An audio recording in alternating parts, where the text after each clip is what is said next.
पंजाबी संगत पाकिस्तान की वापरी 2025 4 मई हफ्ता 2025। पंजाबी संगत पाकिस्तान के दें एक बार मुड़ फिर आए ने। विसाखी दी कुलियां हनेरियां ते वाह वरोलियां उन्होंने सभ्य छापरां नूं उड़ा कत्तिया जिहड़े आलूदगी का सबब ही बनते हैं। हुण खरा ही खरा है। जंग ते मीम्स बन रहे हैं। पूरी कौम का समूला सुचेत बखेड़ा ते टिचकरां पै करदा है। टिचकरां तो स्वाद पै बलदा है। नित दे अतवाद की गिजी कौम जंग नूं नॉर्मल समझ रही है ते उजाड़े आकड़ा पै पैंदे ने। हर वारी कुर्बानी देने वाला पंजाब हुण होर जुड़ना नहीं चाहता।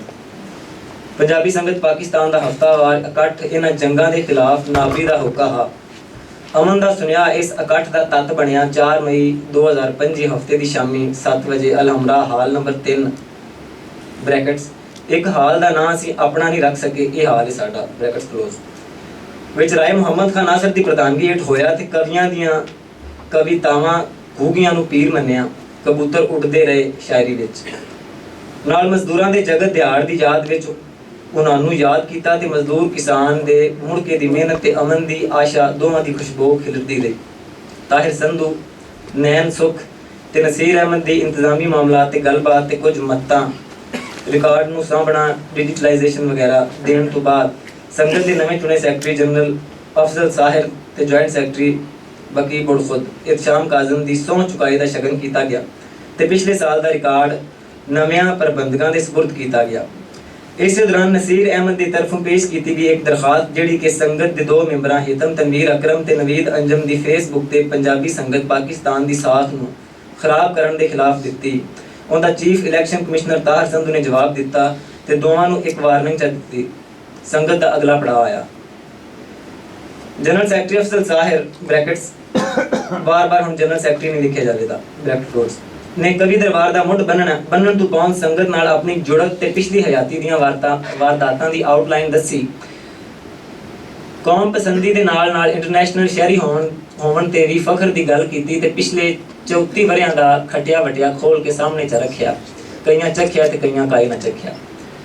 पौने 200 साल तो तुरे आउंदे धरोह दियां जड़ां वड्ढण दा वेला सिर ते आ गया है। पंजाबियों की मां बोली हुण उन्हां दी सिक्ख्या यानी कि तालीम की बोली भी बनेगी।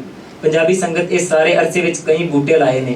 शारफ ऐनुल हक फरीद कोटी ते नजम हुसैन सैयद वर्गे लोग इस संगत विच आउंदे रहे ने। संगत का खिलार पूरे पंजाब विच खिलारन ते 1956 विच जलंधर विच बनन वाली केंद्री पंजाबी लेखक सभा नाल पंजाबी संगत दा तुलना कीता। इत्थे गल जरा लमेरी हुई है जिसका तत्त ये जो लिख दिता है। राजा सादकुल्ला ने पाकिस्तान ते इंडिया के विचकार अमन वास्ते करारदाद पेश की जिहड़ी कि हाल विच मौजूद सारे लोगों के हुंगारे ते हथ खड़ा करन नाल 100% सहमति हेठ मंजूर हो गई। #NoWar करारदाद अमन 2025 सुलह कीतियां फतह जे हथ आवे लक जंग ते मूल ना बनीए जी। असीं पंजाब के शहर लाहौर पंजाबी संगत पाकिस्तान के प्लेटफार्म तो सब लिखारी शायर फनकार समाजिक कामे हिंदुस्तान ते पाकिस्तान दोवां मुल्कां तो मंग करने हैं जे इस जंगी माहौल नूं खत्म किया जाए। लकीर के दोवां पासे वसदे करोड़ों लोगों नूं जंग के अजाब ते तबाही तो बचाया जाए। दोवां एटमी ताकतां दे आगू सियासतदान फैसले करने वाले अकल सूझ ते समझ तो काम लैन ते अपने सारे मुद्दे पवाड़े जेड़े सूझवाना वांगू गलबात राहीं हल करन ते मुकामन की कोशिश करन। असीं हिंदुस्तान ते खास करके चढ़दे पंजाब के लिखारियां कवियां कलाकारां समाजिक कामियां ते सूझवाना तो आस रखने हैं जे वो भी आपसी रल के अपने ताईं आवाज़ चुकणगे ते इस जंगी माहौल नूं ठंडिया करन ते अमन की लोड़ ते जोर देणगे। असीं समझने हां दोवां पासियां दे शायरां अदीबां फनकारां ते सूझवानां दी ये तारीखी जिम्मेदारी है जो रल के भरवीं आवाज़ चुकण ते अमन का होका देवन लोकां नूं अकल की गल समझावन। क्यों जे अमन शांति विच ही खलकत की भरयाई है। जंग मौत भुख ते तबाही है। कोट खत्म। ਇਹਦੇ तो बाद मुशायरे का बाकायदा मुढ़ बज्जा ते पहली हिट अफजल साहिर होना आप लाई अखे मैं भी शायर हाँ ब्रैकेट्स इहदे विच शक भी कोई नहीं। हाल विच हासा बंदा अकलां फिकरां पारूं चीकदा लिखिया पढ़िया चिड़ा पिया वधीक दा प्रेम कहानी पागलपन उलीकदा मैं विच मैनू सुचड़ यार उलीकदा। मुल्क इंज पे सुनदा जिवें कुछ दिहाड़े पाउंद आर्मी चीफ तकरीर पे करता चुप चाण है मैनू तुसीं दाद भी दे सकते हो तरले ही गरीब का। अफजल साहिब लोगों को एक बार मुड़ हसाया है ते मैं स्टेज ਅਫਜ਼ਲ ਸਾਹਿਬ ਲੋਕਾਂ ਨੂੰ ਇੱਕ ਵਾਰੀ ਮੁੜ ਹਸਾਇਆ ਹੈ ਤੇ ਮੈਂ ਸਟੇਜ ਦੀ ਨੁੱਕਰ ਵਿੱਚ ਬੈਠਾ ਇੰਜ ਕਾਰਵਾਈ ਪੈ ਲਿਖਣਾ ਵਾ ਜਿਵੇਂ ਕੋਈ ਸਜ਼ਾ ਹੋਵੇ। ਮੈਂ ਵੀ ਹੱਸਿਆ ਵਾਂ, ਸਾਹਮਣੇ ਲੋਕਾਂ ਦੇ ਐਕਸਪ੍ਰੈਸ਼ਨਸ ਵੇਖੇ ਨੇ, ਜਾਂ ਮੈਂ ਥੱਕਿਆ ਵਾਂ ਜਾਂ ਇਹ ਸਾਰੇ ਥੱਕ ਗਏ ਨੇ। ਅਗਲੀ ਸ਼ਾਇਰਾ ਇਸਬਾ ਨੁਮੈਨਾ ਹੈ। ਇੱਕ ਦਿਨ ਪੌਂਦ ਇਹ ਇਸਬਾ ਵੇਖ ਤੋਂ ਇਸਬਾ ਨੁਮੈਨਾ ਹੋਈ ਹੈ। ਬੜਾ ਅਜੀਬ ਜਿਹਾ ਫਿਨੋਮੀਨਾ ਹੈ। ਲਾਹੌਰ ਵਿੱਚ 4-5 ਬੰਦਿਆਂ ਨੂੰ ਨਾਮ ਬਦਲਦਿਆਂ ਮੈਂ ਆਪਣੀ ਅੱਖੀਂ ਡਿੱਠਾ ਹੈ। ਸਿਆਣ ਦਾ ਕਾਲ ਕਣਕ ਦੇ ਕਾਲ ਤੋਂ ਵੀ ਵੱਡਾ ਹੁੰਦਾ ਹੈ। ਇਹ ਕਣਕ ਰੰਗੀ ਨੁਮੈਨਾ ਦਰਸ਼ਨ ਫਲਸਫਾ ਵਿਗਿਆਨ ਬ੍ਰੈਕਟਸ। ਇਸ ਸ਼ਬਦ ਵਿਗਿਆਨ ਨੂੰ ਮੈਂ 5 ਵਾਰੀ ਮਿਟਾਇਆ ਹੈ। ਵਿਗਿਆਨ ਲਿਖਣਾ ਤੇ ਆਟੋ ਕਰੈਕਸ਼ਨ ਉਹਨੂੰ ਸੁਫਿਆਨ ਕਰ ਛੱਡਦੀ ਹੈ ਬ੍ਰੈਕਟ ਕਲੋਜ਼। ਬਿਲਖਸੂਸ ਫਿਜ਼ਿਕਸ ਦੀਆਂ ਇਸਤਲਾਹਾਂ ਨਾਲ ਰੋਮਾਂਸ ਕਰਦੀ ਬਲੈਕਟਸ ਕਿ ਇੱਥੇ ਚੂਮਾ ਚਾਟੀ ਦਾ ਲਫ਼ਜ਼ ਟੁੱਕੇਗਾ ਬ੍ਰੈਕਟਸ ਕਲੋਜ਼। ਨੁਮੈਨਾ ਇੱਕ ਐਸੀ ਨਜ਼ਮ ਪੜ੍ਹ ਰਹੀ ਹੈ ਜਿਹੜੀ ਕਿ ਆਪਣੀ ਸਿਆਣ ਤੇ ਲਿਖੀ ਗਈ ਹੈ। ਮੈਂ ਸਪਤ ਸੰਧੂ ਦੀ ਬੇਟੀ ਹਾਂ। ਲਿਆਕਤ ਨਹਿਰਾ ਸਾਹਿਬ ਨੂੰ ਬੁਲਾਇਆ ਗਿਆ ਹੈ। ਉਹਨਾਂ ਨੇ ਇੱਕ ਬੋਲੀ ਸੁਣਾਈ ਤੇ ਇਹਤਿਆਤਨ ਆਪਣੀ ਜਨਾਨੀ ਦੇ ਨਾਂ ਕੀਤੀ। ਬੋਲੀ ਸੁਣਿਆ ਜੇ ਜ਼ਰਾ। ਜੇ ਨਾ ਜੰਮਦੀ ਕਦੇ ਤੂੰ ਜਿੰਦ ਮੇਰੀ ਏ ਤੇ ਜਾਨ ਮੈਨੂੰ ਕੌਣ ਆਖਦਾ। ਮੁਹੱਬਤ ਦੇ 50 ਤੋਂ ਜ਼ਿਆਦਾ ਸ਼ੇਡ ਨੇ, ਬਹੁਤ ਹੀ ਜ਼ਿਆਦਾ। ਨਮਰਾ ਵਾਰਸ ਸਟੇਜ ਤੇ ਆ ਰਹੀ ਏ, ਆ ਗਈ ਏ, ਚੁੱਪ ਏ, ਹੰਬਲ ਏ, ਹੁਣ ਬੋਲ ਪਈ ਏ। ਤੇਰੇ ਲਈ ਜੋ ਮੈਂ ਹੋਵਾਂ ਕੋਈ ਹੋਰ ਨਾ ਹੋਵੇ ਵੀ ਤੇ ਕਮ ਅਜ਼ ਕਮ ਉਹ ਲਾਹੌਰ ਨਾ ਹੋਵੇ। ਬੜੀ ਦਾਦ ਮਿਲੀ ਇਸ ਸ਼ੇਰ ਤੇ ਸ਼ਾਬਾ। ਮੈਂ ਹਾਲ 'ਚ ਇੱਕ ਪਖੇਰੂ ਝਾਤੀ ਪਾਈ ਏ, ਬਰਡ ਆਈ ਵਿਊ। ਮੁਦੱਸਰ ਬਸ਼ੀਰ ਸਾਹਿਬ ਇੰਜ ਸੁਣ ਰਹੇ ਨੇ ਜਿਵੇਂ ਕਿਸੇ ਢੇਰ ਡੂੰਘੀ ਸੋਚ ਵਿੱਚ ਹੋਣ।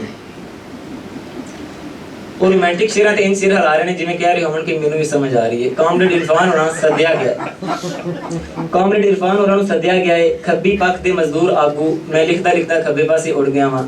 ਇਹਨੇ ਨੋਟਸ ਆਪੇ ਹੀ ਹੱਸਿਆ ਵਾਂ ਤੇ ਪੋਸਟ ਮਾਡਰਨਿਜ਼ਮ ਨੂੰ ਅੰਗਰੇਜ਼ੀ ਵਿੱਚ ਗਾਲ ਕੱਢੀਏ। ਦਿਲ ਵਿੱਚ ਕਾਮਰੇਡ ਇਰਫਾਨ ਦੀ ਬੋਲੀ ਅੱਖੀਆਂ 'ਚ ਡੁੱਲਦਾ ਜਾਵੇ। ਮੈਂ ਦਿਲ ਵਿੱਚ ਜਿਹਨੂੰ ਰੱਖਿਆ ਅੱਛਾ ਏ। ਦੁੱਧ ਸੱਪਾਂ ਨੂੰ ਪਿਲਾ ਕੇ ਜੋਗੀ ਬਾਲਾਂ ਜੋਗੀ ਜ਼ਹਿਰ ਲੈ ਗਿਆ। ਸਾਹਿਬ ਸਦਾਰਤ ਨੇ ਪਰਤ ਕੇ ਦਾਤ ਦਿੱਤੀ ਹੈ। ਮੈਂ ਤੇਜ਼ੀ ਨਾਲ ਨੋਟਸ ਲੈ ਰਿਹਾ ਵਾਂ। ਬਈ ਬਹੁਤ ਹੀ ਅੱਛੇ ਇਰਫਾਨ, ਸਾਰੀਆਂ ਬੋਲੀਆਂ ਹੀ ਬਹੁਤ ਅੱਛੀਆਂ ਨੇ। ਪ੍ਰਧਾਨ ਹੋਰਾਂ ਉੱਚੀ ਜੀ ਆਖਿਆ ਹੈ। ਹੁਣ ਜੀ ਨਜਮ ਹੋਰਾਂ ਨੂੰ ਸੱਦਿਆ ਗਿਆ ਹੈ। ਮਾਂ ਕਹਿੰਦੀ ਸੀ ਭੈਣ ਭਰਾ ਨਹੀਂ ਛੱਡੇ ਜਾਂਦੇ, ਦਾਤ ਮਿਲੀ ਹੈ। ਅਗਲੇ ਕਵੀ ਮੁਹੰਮਦ ਖਾਨ ਰਾਂਝਾ ਹੋਰੀ ਨੇ, ਉਹ ਆਉਂਦੇ ਹੀ ਬੋਲੇ ਨੇ ਬਹੁਤ ਸ਼ੁਕਰੀਆ ਤੁਸੀਂ ਮੈਨੂੰ ਛਿਪ ਕੇ ਸ਼ਾਇਰ ਬਣਾ ਛੱਡਿਆ। ਮੈਂ ਸੋਚ ਰਿਹਾ ਵਾਂ ਬਈ ਇਹ ਖੁਦ ਸ਼ਨਾਸੀ ਹੈ ਜਾਂ ਕਸਰੇ ਨਫਸੀ। ਉਹਨਾਂ ਪੜ੍ਹਨਾ ਸ਼ੁਰੂ ਕਰ ਦਿੱਤਾ ਹੈ। ਅਸਾਂ ਲੁਕਾਈ ਤੇ ਸਾਡਾ ਨਾਮ ਮਜ਼ਦੂਰ। ਬਈ ਅੱਛਾ ਹੈ ਦਾਤ ਮਿਲ ਰਹੀ ਹੈ। ਕਿਆ ਅੱਛਾ ਹੈ ਬਈ, ਵਾਹ। ਜ਼ੁਹੇਬ ਆਲਮ ਸਟੇਜ ਤੇ ਸੱਦੇ ਜਾ ਰਹੇ ਨੇ। ਕਾਲੇ ਸੂਟ ਵਾਲੇ ਜ਼ੁਹੇਬ ਆਲਮ ਆ ਜਾਣਾ। ਕੋਟਨ ਬਾਬਾ ਜੀ ਤੁਹਾਡੀ ਇਜਾਜ਼ਤ ਨਾਲ ਤਰਾਏ ਸ਼ੇਰ ਨੇ। ਜ਼ੁਹੇਬ ਆਲਮ ਅਦਬ ਨਾਲ ਇਜਾਜ਼ਤ ਲਈਏ। ਜਦ ਤਾਕਾਂ ਦੇ ਚੀਰਾਂ ਵਿੱਚੋਂ ਛਣਦੀ ਧੁੱਪ ਨਾਲ ਅੱਖ ਖੁੱਲਦੀ ਏ, ਸੀਨੇ ਦੇ ਵਿੱਚ ਸੁੱਤੀ ਖੱਪਦੀ ਬਾਹਰਲੀ ਚੁੱਪ ਨਾਲ ਅੱਖ ਖੁੱਲਦੀ ਏ। ਅੱਖੀਂ ਦੇ ਦੋ ਜੁਗਨੂੰ ਛੱਡ ਕੇ ਬਾਕੀ ਬਲਬ ਬੁਝਾ ਚਾ ਸਾਰੇ। ਡਾਢਾ ਚਾਨਣ ਸੌਣ ਨਹੀਂ ਦਿੰਦਾ, ਡਾਢੀ ਧੁੱਪ ਨਾਲ ਅੱਖ ਖੁੱਲਦੀ ਏ। ਓਲੇ ਤੇ ਸਾਵੇਂ ਵਿਚਕਾਰੀ ਉਹਦੀਆਂ ਦੋ ਤੜੀਆਂ ਦੀ ਚਾਹ ਏ। ਮੇਰੇ ਓਲੇ ਤੇ ਸਾਵੇਂ ਦੀ ਇਸ ਲੁਕ ਛੁਪ ਨਾਲ ਅੱਖ ਖੁੱਲਦੀ ਏ। ਹੈ ਬਈ ਵਾਹ। ਰਾਏ ਮੁਹੰਮਦ ਖਾਨ ਨਾਸਰ। ਪੇੜਿਆਂ ਵਾਲੇ ਸ਼ੇਰ ਤੇ ਬੜੀ ਦਾਦ ਲੱਗੀ ਸੂ। ਇਹ ਸ਼ੇਰ ਮੈਨੂੰ ਭੁੱਲ ਗਿਆ। ਅਗੂ ਸ਼ਿਵ ਕੁਮਾਰ ਤੋਂ ਇਸਤਫਾਦੇ ਦਾ ਇਕਰਾਰ ਕਰਕੇ ਵਾਹ ਬਈ ਦਾਦ ਵਲੇਟ ਗਿਆ ਹੈ। ਸ਼ਿਵ ਦੇ ਜ਼ਿਕਰ ਤੇ ਸ਼ਿਵ ਦੀ ਜੂਹ ਦਾ ਸ਼ਾਇਰ ਸੱਦ ਲਿਆ ਹੈ, ਯਾਨੀ ਕਿ ਜ਼ਾਹਦ ਜਰਪਾਲਵੀ। ਅਜ਼ਾਬਾਂ ਵਰਗੀਆਂ ਅੱਖਾਂ ਇਹ ਨਜ਼ਮ ਦਾ ਸਿਰਨਾਮਾ ਹੈ। ਸ਼ਾਇਦ ਲੋਕ ਜ਼ਰਾ ਥੱਕ ਗਏ ਨੇ। ਪੂਰੇ ਹਾਲ ਵਿੱਚ ਬਸ 2 ਬੰਦੇ ਮੋਬਾਈਲ ਦੀ ਸਕਰੀਨ ਵੇਖ ਰਹੇ ਨੇ। ਥੱਕੇ ਹੋਏ ਚਿਹਰਿਆਂ ਨਾਲ ਵੀ ਲੋਕਾਂ ਦੀ ਤਵੱਜੋ ਕਾਇਮ ਹੈ। ਕੋਈ ਬੋਰ ਨਜ਼ਰ ਨਹੀਂ ਆ ਰਿਹਾ। ਸ਼ਰਾਬਾਂ ਵਰਗੀਆਂ ਅੱਖਾਂ ਦਾ ਜ਼ਿਕਰ ਛਿੜ ਪਿਆ। ਗਜ਼ਲ ਪੜ੍ਹੀ ਜਾ ਰਹੀ ਹੈ ਤੇ ਸਾਹੇ ਪ੍ਰਧਾਨਗੀ ਹੁੰਗਾਰੇ ਭਰ ਰਹੇ ਨੇ। ਇੱਕ ਹੋਰ ਸ਼ਾਇਰਾਂ ਨੂੰ ਬੁਲਾਇਆ ਜਾ ਰਿਹਾ ਹੈ। ਅਫਜ਼ਲ ਸਾਹਿਬ ਦੇ ਅਲਫਾਜ਼ ਉਰਦੂ ਪੰਜਾਬੀ ਦੀ ਮੋਤਬਰ ਸ਼ਾਇਰਾ। ਮੈਂ ਸ਼ਬਦ ਮੋਤਬਰ ਤੇ ਗੌਰ ਕਰ ਰਿਹਾ ਹਾਂ। ਰਖਸ਼ੰਦਾ ਨਵੀਦ ਸਾਹਿਬਾ ਮੰਚ ਤੇ ਆ ਗਈਆਂ ਨੇ। ਪਹਿਲੀ ਨਜ਼ਮ ਅਮਨ ਮੁਸ਼ਾਇਰੇ ਦੇ ਹਵਾਲੇ ਨਾਲ ਸੁਣਾਈ। ਚੀਕਾਂ ਤੇ ਵੈਣ ਪੈ ਰਹੇ ਨੇ ਇਸ ਨਜ਼ਮ ਵਿੱਚ। ਜੰਗ ਤੇ ਵੈਰ ਨੂੰ ਮੁਕਾਉਣ ਦੀ ਗੱਲ ਹੈ। ਹੁਣ ਫਲਸਤੀਨ ਵੀ ਆ ਗਿਆ। ਇਹ ਵਾਕਈ ਅਮਨ ਦੀ ਨਜ਼ਮ ਹੈ, ਮੈਨੂੰ ਤੇ ਲੱਗ ਰਿਹਾ। ਜ਼ਾਲਮ ਨੂੰ ਨੱਥ ਪਾਉਣ ਦੀ ਗੱਲ ਕੀਤੀ ਜਾ ਰਹੀ ਹੈ। ਕੋਈ ਦਾਦ ਨਹੀਂ ਦੇ ਰਿਹਾ ਇਸ ਨਜ਼ਮ ਤੇ। ਮੈਂ ਸੋਚ ਰਿਹਾ ਹਾਂ ਕਿ ਮੈਨੂੰ ਇੰਜ ਹੀ ਲਿਖ ਦੇਣਾ ਚਾਹੀਦਾ ਹੈ। ਬੜੀ ਅਜੀਬ ਜੀ ਕਾਰਵਾਈ ਹੈ। ਕਬੂਤਰ ਵੀ ਆ ਗਿਆ ਨਜ਼ਮ ਵਿੱਚ। ਗਜ਼ਲ ਦੇ ਕੁਝ ਸ਼ੇਰ ਪੜ੍ਹਨ ਦੀ ਇਜਾਜ਼ਤ ਮੰਗ ਲਈ ਹੈ ਨਾ, ਮੈਂ ਨੋਟ ਕੀਤੀ ਜਾ ਰਿਹਾ ਹਾਂ। ਦਿਲ ਵਿੱਚ ਪ੍ਰੇਮ ਸਵੇਰਾ ਕਰ ਦੇ। ਇਸ ਗਜ਼ਲ ਤੇ ਜਿਹੜੀ ਦਾਤ ਮਿਲੀ ਹੈ ਉਹ ਮਾਸ਼ਾਅੱਲਾ ਦੀ ਸੂਰਤ ਵਿੱਚ ਹੈ। ਬਹੁਤ ਸਾਰੇ ਲੋਕ ਕਹਿ ਰਹੇ ਨੇ ਮਾਸ਼ਾਅੱਲਾ। ਨਸੀਰ ਅਹਿਮਦ ਆ ਗਏ ਨੇ। 2 ਸ਼ੇਰ ਤੇ ਇੱਕ ਛੋਟੀ ਜਿਹੀ ਨਜ਼ਮ ਦੀ ਇਜਾਜ਼ਤ ਲਈ ਹੈ। ਰੋਸ਼ਨੀ ਦੀ ਖੇਡ ਰੰਗਾਂ ਦਾ ਨਜ਼ਾਰਾ ਡੋਬ ਦੇ। ਆਖ ਪਈ ਆਖੇ ਮੇਰੇ ਅੰਦਰ ਨਜ਼ਾਰਾ ਡੋਬ ਦੇ। ਬੜੀ ਦਾਤ ਮਿਲੀ ਇਹਨਾਂ ਨੂੰ।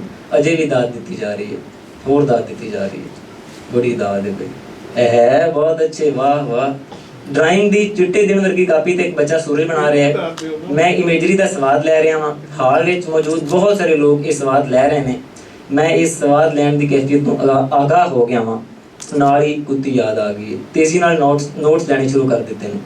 बई बहुत ही दाद मिल रही है इन्होंने। रंगां का कोई फलसफा डिस्कस हो रहा है। नसीर गया, राजा सादक स्टेज तो उठ के दाद दे रहा है। नसीर ने अलामती जे गोडियां नूं हथ लाया। असद फातमी नूं सद पे आए।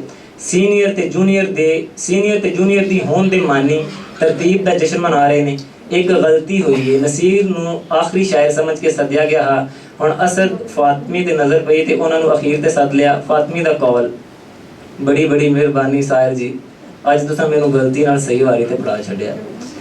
मैं सोचना सही की है गलत की है, कि ये सही हो के गलत होया या गलत हो के सही होया है, कुछ तो होया। लुड़ी बेंदी दी मत नज़म मैनूं ढेर पसंद आई है। पहली मत मैनूं भुल गई है, दूजी मत नींदर ते वे, हुण तीजी मत दे रहा वे। राय मुहम्मद खान नासर बोले ने, जिन्हां नूं बड़ा डिफाइन कीता ही। बई वाह वाह वाह। एक गज़ल दी होर इजाजत मंग लई सू, लगदे हत्थीं पढ़ ला प्रधान। फातमी जांदे नूं भी मगरों सद पे पाउंदे ने, बई अच्छी शायरी पढ़ी आ। ऑडियंस विच अहमद इकबाल बज़मी अचानक आ गया। बज़मी साहब आए ने पिछे किसी विचों सद मारे आ। ये इस वास्ते मारिया गया कि इन्हां नूं भी पढ़ाया जाए। नहीं नहीं नहीं नहीं नहीं बनता ही नहीं। बज़मी खुद शनास है, वो आंदा उनका पढ़ना बनता ही नहीं। हुण स्टेज की वारी आ गई। राजा सादकुल्ला नूं बुलाया गया। नित वैर दा छट्टा मार दे ते गड्ढदे तोपां छाउणियां, साडे बूहे आण खलार दे वत डैणा बच्चे खाउणियां। अशलूक बोलियां गज़ल ते नज़म भी सुनाई। अमन दा विशा उगड़ मारिया। संगीत दा बीड़ शुरू होया ते अखीर ताईं सज रही रहा। तबले ते बिलावल मती, हारमोनीयम ते उस्ताद खैरात अली ते गायक अमीर खान दो राड़े घराने दी लड़ी नाल सांगा रखते हैं। मुबीना अकबर ननकाना साहब तो आई ते राय मुहम्मद खान नासर होना दियां मजदूरां बारे लिखियां बोलियां गाइयां। ठट बज गए। मजदूर अमन मुशायरा हा, इस वास्ते ये दोवें विशे लोड़ींदे हैं। मुड़ जदों रमज़ां छिड़ियां ते हाज़रीन ते वजद दा चौड़ा पिया, उठ के दाद देंदे संगीत ते चाहवान तलियों मच्छी पे होवन। संगीत दी ताकत इमोशन ते बच्चे बन्ना नूं तरोड़ के छल्ला मरवान लग गई।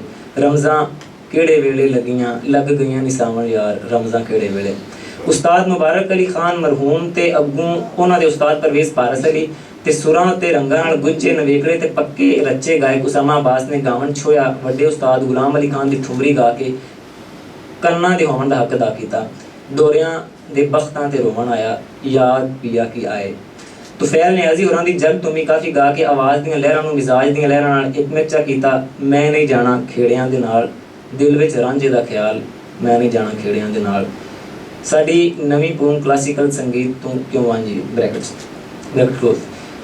आखिर ते फलक एजाज ते शेर अली ने मेहर अली दी कंपोजिशन ते गाई हुई कवाली गाई ते दाद अली लोटी पै गई। अल्लाह जाने वे माही वे तेरा प्यार की है, दिल दी उदासी नहीं जांदी। नूर जां दा गाया गीत सजना तेरा राह तेरा तक हारियां, दिल दे मैं बूहे खोले नैना दियां बारियां। गा के वध दाद लई ते हाज़रीन नजराने आले पासे भी टुरे। उस तो बाद गाया मौसम होया है बेईमान, मुड़ सुर खिलारे ते गीत बनिया। मैं ते मेरा दिलबर जानी, अगली कोमलता दा सिरनामा वे बेईमाना रखा गया। सुरां दी पकियाई सारियां नूं कुंजी रखिया। जनरल सैकटरी ने इस आखिरी गीत तो बाद संगीत के हफ्तावार इजलास में सारे मित्रां नूं हाज़रियां दा पक करन दी दरखास्त की ते बाकायदा इजलास नूं मुका दिता। ब्रैकेट्स चाह बिस्कुट का इंतजाम वाधू मिकदार च खत्म शब्द।